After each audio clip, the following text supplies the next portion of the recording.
buat suami yang tipe peselingkuh, sehari nggak selingkuh itu nggak seru. Nah makanya dari sebelum menikah sampai tua, hasrat selingkuhnya itu seakan nggak habis-habis bunda.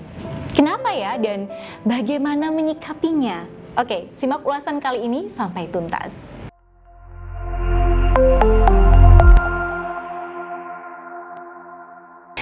Assalamualaikum warahmatullahi wabarakatuh.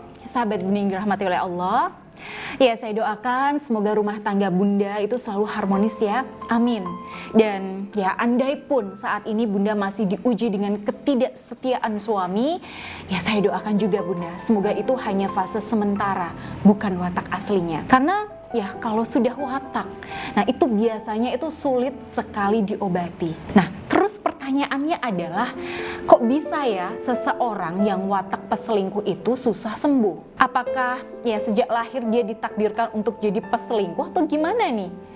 Nah, menurut sahabat Bunda ini gimana? Oke, silahkan Bunda bisa tulis di kolom komentar ya. Oke, apapun itu, yang jelas ada beberapa hal yang melatar belakangi seorang suami jadi berwatak peselingkuh.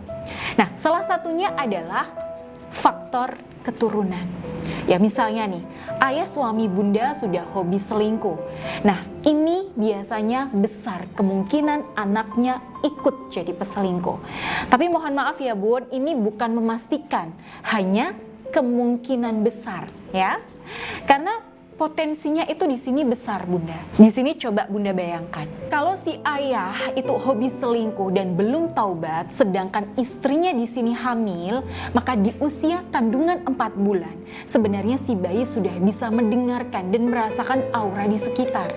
Dan pastinya si istri, si ibu dari jabang bayi ini itu pastinya sering makan hati karena diselingkuhi. Nah, itu sedikit banyak mempengaruhi tumbuh kembang si bayi. Ya belum lagi nih, ketika si anak ini mulai tumbuh menjadi anak-anak, remaja, kemudian dewasa, dan dia sering melihat perselingkuhan ayahnya, ya sadar nggak sadar itu akan masuk ke alam bawah sadarnya.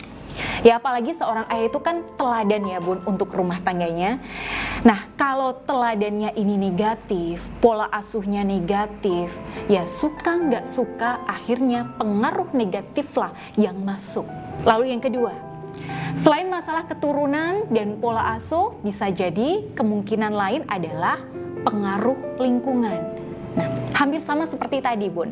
Ketika suami Bunda terlalu sering berkecimpung di lingkungan yang toksik, yang mana teman-temannya itu hobi selingkuh, ya ujungnya ya ketularan juga. Nah, Rasulullah SAW itu pernah memperingatkan kita untuk berhati-hati dengan circle pertemanan kita. Ya, seseorang itu tergantung pada agama teman dekatnya, maka hendaklah salah seorang dari kalian melihat siapa yang dia jadikan sebagai teman dekat.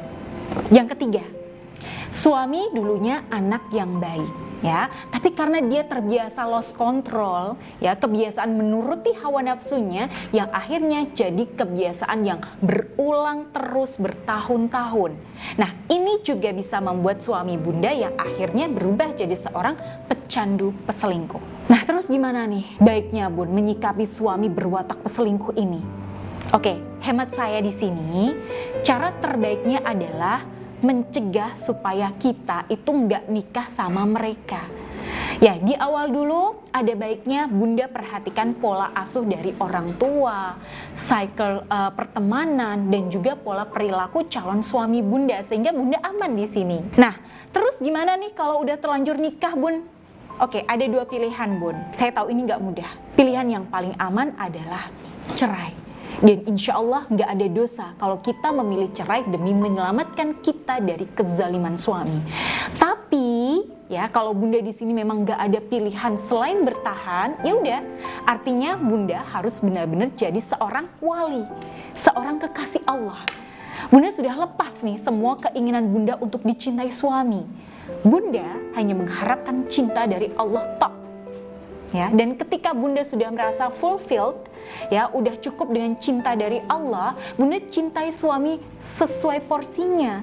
Lalu pelan-pelan Bunda arahkan suami ke jalan kebenaran.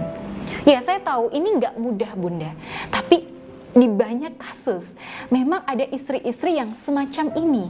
Nah, kalau saat ini Bunda juga sedang butuh dibimbing secara profesional, maka Bunda bisa langsung mendaftar melalui nomor yang ada di sini. Baik, saya Bunda Ayu, akhirul kalam. Wassalamualaikum warahmatullahi wabarakatuh.